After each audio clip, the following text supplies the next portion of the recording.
Sled Garage. Today we're here working on our skidoo factory turbo, and we're going to talk about a little problem we're starting to see now that we're getting more of these on the snow. We saw a little bit last spring with some of these early release ones.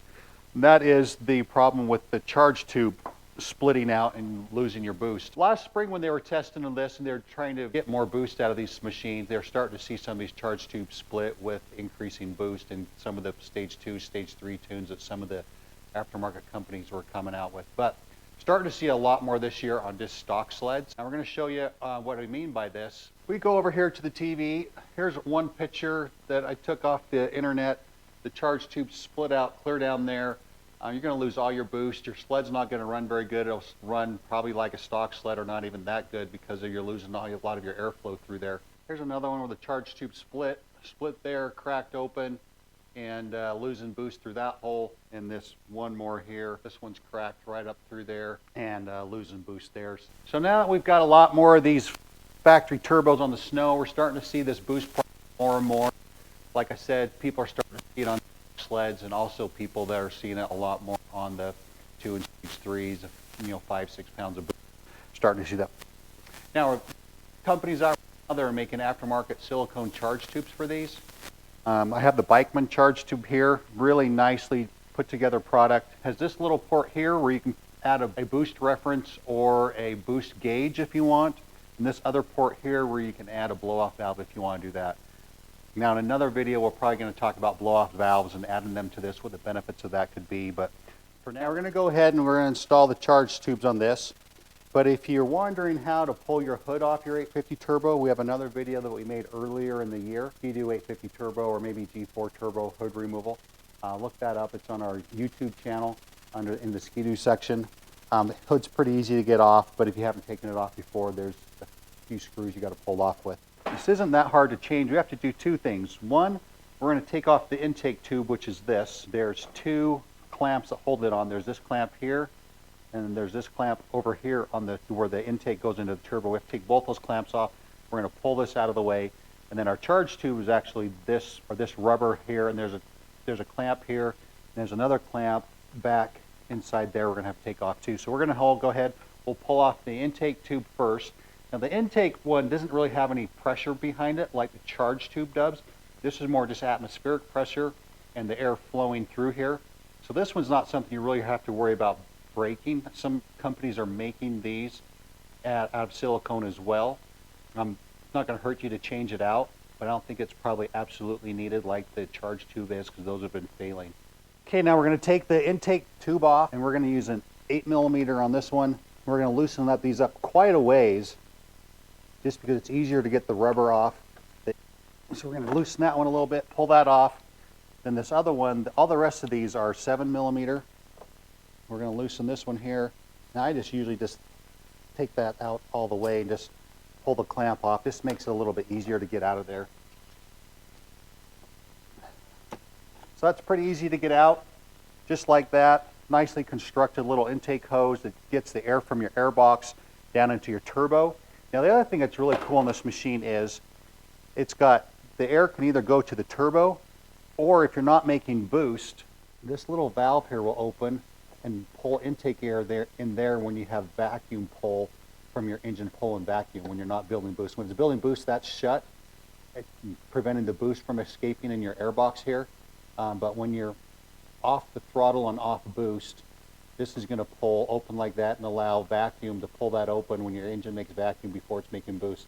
When it makes boost, it'll slam that shut, and then all the air is going to go over here inside your turbo right here. Okay, so the next one we got to do, we're going to pull the top of the charge tube off, which is this clamp right here. I'm going to just hang it on the handlebar up there. And there's one more clamp down in here on the other end of your charge tube. I'm going to loosen that. Now we're going to take this top part off first. We just got to kind of work it off of there. There's a pretty good ridge on the turbo that's going to hold that on. And so we got that loose. Now we need to come back down in here and pull it. Just kind of loosen it up off of the air box.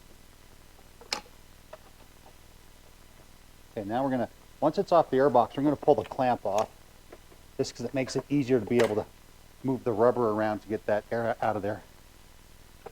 And you got to kind of work this out. You kind of push this side down in and pull this side out. And you just work that out just like that. Now mine, I haven't found any cracks or holes in it. We're going to go ahead and put that on the shelf. We're going to take our Bikeman one, Bikeman Performance. We're going to put this in, and then we're going to clamp it down. And then probably come back. We may hook a boost gauge to this later on, and a blow-off valve here later on as well. Now before we're going to feed this up in here, I found it's easier to take off this little clamp here on this boost reference port. That clamp kind of likes to catch on things as you're trying to work this up through there.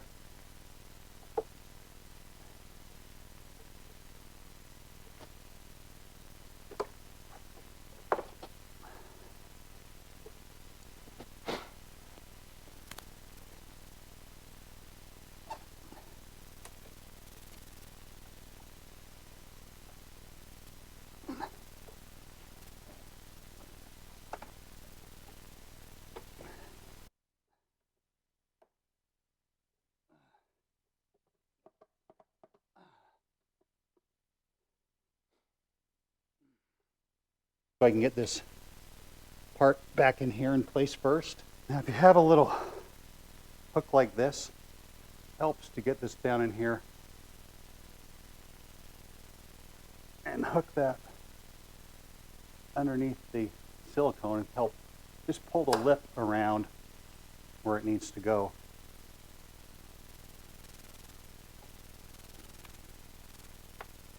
Now it's kind of popping down on there.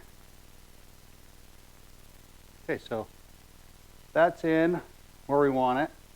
So we're going to have to go back to our upper one. Now this one here, we're just going to kind of fold it down around intake of the turbo and slide it into place just like that. So, all right, we got everything in place. Now we'll put our little clamp back on this boost port. Now that we've got that in place, and it really is almost kind of a two-man job to feed that through there effectively. Now we're going to put our other charge tube clamp on up here.